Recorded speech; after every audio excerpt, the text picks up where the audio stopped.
அன்பார்ந்த சகோதர சகோதரிகளுக்கு கனிவான வணக்கங்கள். கடகம் ராசிக்காரர்களாகிய உங்களுடைய ராசிக்கு 3 மற்றும் 12ஆம் இடத்தின் அதிபதியாக புதன் இருக்கிறார். சகாயதிபதியுமாக விரையாதிபதியுமாக இருக்கக்கூடிய புதன் ராசியின் அதிபதியான சந்திரனை பகை கிரகமாக பார்க்கிறார்.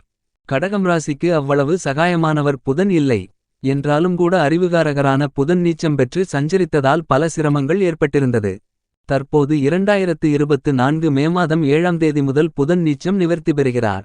மே மாதம் 25ஆம் தேதி முடிவதற்குள் மிகவும் வலுவாக உங்களுடைய ராசிக்கு 10ஆம் இடமான வேலை தொழில் ஜீவனஸ்தானம் கர்மஸ்தானத்தில் சஞ்சரிக்கிறார். 10ஆம் இடத்திற்கு புதன் வருவது பல்வேறு வகைகளில் இருக்கக்கூடிய பாதிப்புகளை விளக்கக்கூடிய யோகங்களை உருவாக்கி கொடுக்கிறது என்பது மட்டுமில்லாமல் புதன் தன்னுடைய 7ஆம் பார்வையால் சப்தம பார்வையால் ராசிக்கு 4ஆம் இடமான சுகஸ்தானத்தை வலிமையாக பார்வையிடுகிறார்.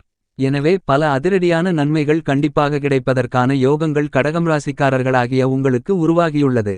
அறிவுக்கு ஆற்றலுக்கு அதிபதியாக நாயகனாக திகழக்கூடிய புதன் 2024 மே மாதம் 7ஆம் தேதியிலிருந்து நீச்சவலுவிழந்த நிலை நிவர்த்தி பெறுகிறார்.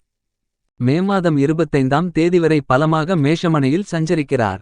அங்கு உச்சம் பெற்றிருக்கக்கூடிய சூரியன் மற்றும் புதன் சந்திரன் என பல கிரகநிலைகளுடன் இந்த காலகட்டத்தில் சஞ்சரிக்கிறார்.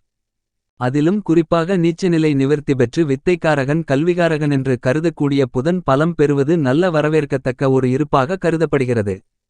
எனவேதான் மே மாதம் 25ஆம் தேதி வருவதற்குள் நீச்சம் நிவர்த்தி பெற்ற புதனின் அமைப்பால் இவை நடந்தே தீருமென்று சொல்லக்கூடிய விதத்தில் பல அதிரடியான முன்னேற்றங்களை பெறுவதற்கான யோகங்கள் உருவாகியுள்ளது.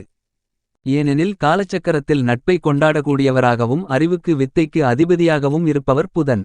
புதன் சூரியனுக்கு மிக அருகாமையில் இருக்கக்கூடியவர் என்பதால் அதிக ஒளி பொருந்திய கிரகமாகவும் திகழ்கிறார்.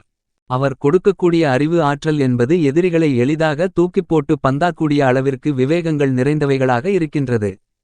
ஆகவே பல்வேறு விதமான சிரமங்கள் நெருக்கடிகளிருந்தாலும் கூட அவற்றை மிகச்சிறப்பாக கையாளக்கூடிய அதிர்ஷ்டயோக வாய்ப்புகள் இந்த காலகட்டத்தில் நிறைந்து கிடைக்கிறது என்பதை துல்லியமாகவும் தெள்ளத்தெளிவாகவும் புதன் எடுத்துக்காட்டுகிறார். புதன் மீனம் ராசியில் நீச்சம் பெற்று சஞ்சரித்ததை விட தற்போது மேஷத்தில் பலம் பெறுவது மிகப்பெரிய அளவில் வரவேற்கத்தக்க ஒரு அமைப்பாக கருதப்படுகிறது. நீங்கள் இந்த தருணங்களில் எந்த காரியங்களை மேற்கொண்டாலும் அந்த பணிகளை நன்கு சிந்தித்து அதற்கு ஏற்றபடி சிறப்பான முடிவுகளை எடுப்பதற்கான வாய்ப்புகளையும் பல நல்ல விஷயங்களை சிறப்பாக செய்து முடிக்கக்கூடிய யோகங்களையும் பலமாக ஏற்படுத்திக் கொடுக்கிறார். எனவேதான் பல்வேறு விதமான தடைகள் பிரச்சனைகள் விலகி முன்னேற்றங்களும் வெற்றி வாய்ப்புகளும் நிறைந்து கிடைப்பதற்கான யோகங்கள் நிச்சயமாக உருவாகியுள்ளது. புதனின் பார்வையில் சூரியன் சுக்கிரன் செவ்வாய் போன்ற கிரகநிலைகள் நட்பு கிரகங்களாக கருதப்படுகின்றன என்பது மட்டுமில்லாமல் குரு சனி ராகுகேது ஆகிய கிரகநிலைகள் சமகிரகமாக பார்க்கப்படுகிறது. குரு தனது பார்வையில் புதனை பகை கிரகமாக பார்த்தாலும் கூட புதனின் பார்வையில் குரு சமகிரகமாக இருக்கிறார் என்பது மட்டுமல்லாமல் சனியின் பார்வையில் புதன் நட்பு கிரகமாக கருதப்படுகிறது. மேலும் புதன் பார்வையில் சந்திரனை மட்டும்தான் பகை கிரகமாக கருதுகிறார். ஆனால் சந்திரனின் பார்வையில் புதன் சமகிரகமாகவும் நட்பு கிரகமாகவும் பார்க்கப்படுகிறது. எனவேதான் காலச்சக்கரத்தில் நட்பை கொண்டாடக்கூடிய கிரகமாகவும் வித்தைக்கு புத்திக்கு அதிபதியாகவும் புதனை பார்க்கப்படுகிறது. இப்படிப்பட்ட புதன் பலம் பெற்று மேஷம் மனையில் பயணித்துக் கொண்டிருக்கும்போது அனைத்து விதமான பணிகளிலும் மிகச்சிறப்பான வளர்ச்சிகளையும் முன்னேற்றங்களையும் ஏற்படுத்திக் கொடுப்பார். ஏனெனில் புதன் வலுவாக சஞ்சரிப்பதால் மிக அதீதமான சிக்கல்கள் நிறைந்த காரியங்களை கூட சாதாரணமாக செய்து முடித்து அதன் பலன்களை பெறுவதற்கான யோகங்கள் நிறைந்து கிடைக்கும். எவ்வளவு பெரிய சவால்கள் நிறைந்த காரியங்களாக இருந்தாலும் கூட உங்களுக்கு கிடைத்து இருக்கக்கூடிய அறிவு ஆற்றலை மதிநுட்பத்தை பயன்படுத்தி அதை எப்படி செம்மையாக சிறப்பாக செய்து முடிப்பது என்ற யோகங்களை மிகவும் வலுவாக புதன் வாரி வழங்குகிறார். அப்படிப்பட்ட ஒரு அமைப்பில்தான் நீச்சம் நிவர்த்தி பெற்ற புதன் சஞ்சரிக்கிறார்.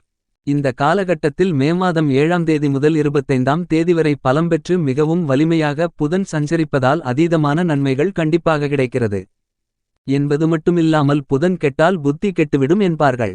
நோய்வாய்ப்படுவதற்கும் பல்வேறு விதமான தடைகளை சிரமங்களை சந்திப்பதற்கான சூழ்நிலைகளும் உருவாகும். எதை காரியத்தை செய்தாலும் உணர்ச்சிவசப்பட்டு குழப்பமாகவும் சிக்கல்கள் நிறைந்தவைகளாகவும் மாற்றிக்கொள்ளக்கூடிய சூழ்நிலைகள் உருவாகலாம். மிக எளிதாக முடிக்க வேண்டிய காரியங்களை கூட பெரிய அளவிலான சிக்கல்களில் மாற்றிக்கொள்ளக்கூடிய சூழ்நிலை புதன் கெட்டுவிட்டால் ஏற்படுவதற்கான வாய்ப்பு நிச்சயமாக உருவாகும். அப்படிப்பட்ட புதன் நீச்சம் நிவர்த்தி பெற்று வலிமை பெற்று பயணித்துக் கொண்டிருக்கிறார். எனவே இந்த புதன் பெயர்ச்சி காலகட்டத்தில் மிக அதிரடியான அதிர்ஷ்டங்களை அள்ளிக் கொடுக்கிறார். ஏனென்றால் சூரியன் உச்சம் பெற்ற நிலையில் சஞ்சரிக்கிறார். இவருடன் சுக்கிரனும் சஞ்சரிக்கிறார். துவக்கத்தில் சந்திரனும் இங்கு சஞ்சரிக்கிறார்.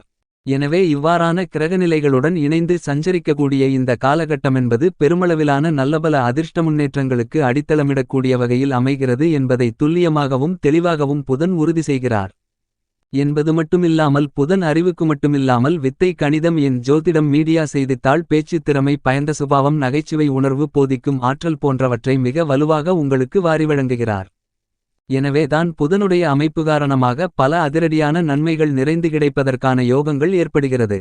புதனின் ஆட்சி வீடாக மிதுனம் ராசியையும் கன்னிராசியையும் பார்க்கப்படுகிறது. கன்னிராசி புதனுடைய உச்சவீடாகவும் இருக்கிறது. தற்போது செவ்வாயின் ஆட்சி வீடான மேஷம் ராசியில் அமர்ந்துள்ளார்.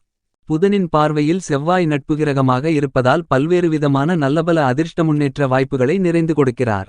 பல்வேறு விதங்களில் இருந்து வந்த பின்னடைவுகள் தேவையில்லாத கருத்து வேறுபாடுகள் அதன் காரணமாக சந்தித்து வந்த மனவருத்தங்கள் வேதனைகள் போன்றவைகள் நீங்கி ஒரு பிரச்சனைக்கு எப்படி சிறந்த முறையில் தீர்வு காண முயற்சி செய்வது அதை எப்படி நீங்கள் அடைவது என்ற பல நல்ல யோகங்களை இந்த காலகட்டத்தில் புதன் உங்களுக்கு ஏற்படுத்தி கொடுக்கிறார். இது நிச்சயமாக மிகப்பெரிய அளவில் வரவேற்கத்தக்க அருமையான அமைப்பாகத்தான் கருதப்படுகிறது. இவ்வளவு காலங்கள் சுமார் ஒரு மாதத்திற்கு மேலாக நீச்ச நிலையில் வக்கிரகதியில் பலமிழந்து மேலும் மேலும் பல சோதனைகளையும் சிரமங்களையும் சந்திப்பதற்கான சூழ்நிலை காரணமாக இருக்கக்கூடிய புதன் ஏற்படுத்தி கொடுத்தார். உணர்ச்சிவசப்பட்டு பல முடிவுகளை எடுத்ததால் சில தடுமாற்றங்களை சந்தித்ததற்கான சூழ்நிலைகள் உருவாகியிருந்தது.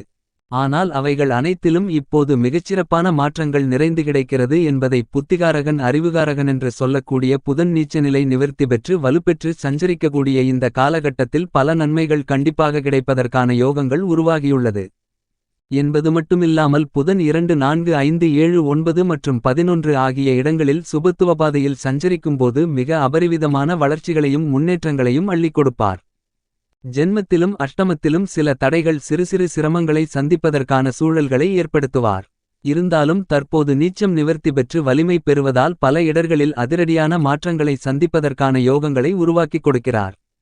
புதன் தன்னுடைய 7ஆம் பார்வையால் சப்தம பார்வையால் நுணுக்கமாக செயல்பட்டு அதில் இருக்கக்கூடிய பிரச்சனைகள் வில்லங்கங்கள் அனைத்தையும் எளிதான முறையில் எதிர்கொண்டு மிக சிறப்பான வெற்றிகளை பெறுவதற்கான யோகங்களை மாற்றிக் கொடுக்கிறார். புதன் பகவானின் அமைப்பு இந்த மாதிரியாக இருக்கின்றபோது கடகம் ராசிக்காரர்களை பொறுத்தமட்டில் சப்தமாதிபதியாக புதனின் பார்வையால் சுகஸ்தானத்தை வலுவாக பார்க்கக்கூடிய புதனின் அமைப்பு காரணமாக இந்த காலகட்டத்தில் பல்வேறு விதமான மங்களகரமான சுப நிகழ்வுகள் கண்டிப்பாக நடந்தேறும். ஏனெனில் இந்த காலகட்டத்தில் ராசியின் ராஜயோகாதிபதியாக இருக்கக்கூடிய குருவும் ராசிக்கு 11ஆம் இடமான லாபஸ்தானத்தில் சஞ்சரிக்கிறார். மேலும் பெரும்பான்மையான கிரகநிலைகள் சனியைத் தவிர மற்ற கிரகநிலைகள் அனைத்தும் உங்களுக்கு சாதகமாக வலம் வந்து கொண்டிருக்கின்றன.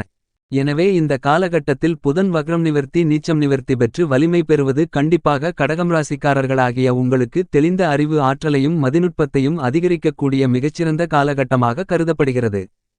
எனவே குடும்பத்தில் ஏற்படக்கூடிய முரண்பாடான கருத்து வேறுபாடுகள் மற்றும் வீண்வாக்குவாதங்களைத் தவிர்த்து அவற்றின் மூலமாக ஏற்படக்கூடிய நன்மைகளை பெருமளவில் பெறுவதற்கான யோகங்கள் இந்த காலகட்டத்தில் கண்டிப்பாக உருவாகியுள்ளது. எவ்வளவு பெரிய சவால்கள் நிறைந்த பணிகளாக இருந்தாலும் அஷ்டமசனியின் ஆதிக்கம் இருந்தாலும் புதன் கொடுக்கக்கூடிய அறிவு ஆற்றலை பயன்படுத்தி மிக துல்லியமாக நுட்பமாக உங்களுடைய பணிசார்ந்த காரியங்களை செய்வதற்கான யோகங்கள் உண்டு. புதிய வேலைவாய்ப்புகள் உள்ளிட்ட பல எதிர்பார்ப்புகள் இந்த காலகட்டத்தில் கண்டிப்பாக பூர்த்தியாகும். தொழில்துறை வியாபாரத்துறையில் கடினமாக உழைக்க வேண்டிய ஒரு காலகட்டமாக கருதப்பட்டாலும் தொழில்ஸ்தானத்தை வலுப்படுத்தக்கூடிய புதனின் அமைப்பு காரணமாக புதிய ஒப்பந்தங்கள் மற்றும் உங்களுடைய திட்டங்கள் அனைத்தையும் மிகச்சிறப்பாக செயல்படுத்துவதற்கான யோகங்கள் கடகம் ராசிக்காரர்களாகிய உங்களுக்கு கண்டிப்பாக வலுவாக கிடைக்கிறது என்பதை துல்லியமாகவும் தெள்ளத்தெளிவாகவும் புத்திகாரகரான புதன் உறுதி செய்கிறார். எனவே தொழில்துறையில் நல்லபல அதிர்ஷ்ட முன்னேற்றங்கள் உண்டு. கல்விகாரகரான புதனுடன் இணைந்து கலை மற்றும் அரசியல் துறையின் அதிபதியாக இருக்கக்கூடிய சுக்கிரனும் சஞ்சரிக்கிறார். 2 கிரகநிலைகளும் ராசிக்கு 10ஆம் இடமான ஜீவனஸ்தானத்தை வலுப்படுத்துவதால் கலை மற்றும் அரசியல் சார்ந்த பணிகளில் உங்களுடைய பேச்சுகளுக்கு கருத்துகளுக்கு மக்கள் மத்தியில் மிகப்பெரிய அளவிலான வரவேற்பு கிடைப்பதற்கான யோகங்கள் உண்டு. நீங்கள் நிர்ணயித்த இலக்கை அடைவதற்கான யோகங்கள் இந்த காலகட்டத்தில் வலுவாக கிடைக்கிறது. விவசாயத்துறையின் அதிபதியாக இருக்கக்கூடிய செவ்வாய் ராசிக்கு 9ஆம் இடமான அதிர்ஷ்ட யோக பாக்கியஸ்தானத்தில் பயணித்துக் கொண்டிருக்கிறார். எனவே விவசாயம் சார்ந்த பணிகளில் நல்ல வளர்ச்சிகள் உண்டு. மேலும் மாணவ மாணவி கண்மணிகளின் கல்வியில் நல்ல முன்னேற்றமும் மிகச்சிறப்பான முறையில் உயர்கல்விகளை அமைத்துக் கொள்வதற்கான யோகங்களும் இந்த காலகட்டத்தில் வலுவாக உருவாகியுள்ளது. கடகம் ராசிக்காரர்களாகிய உங்களை பொறுத்தமட்டில் திட்டமிட்ட அனைத்தையும் கனகச்சிதமாக துல்லியமாக நுட்பமாக செய்து முடித்து காரிய வெற்றிகளை பெறலாம்.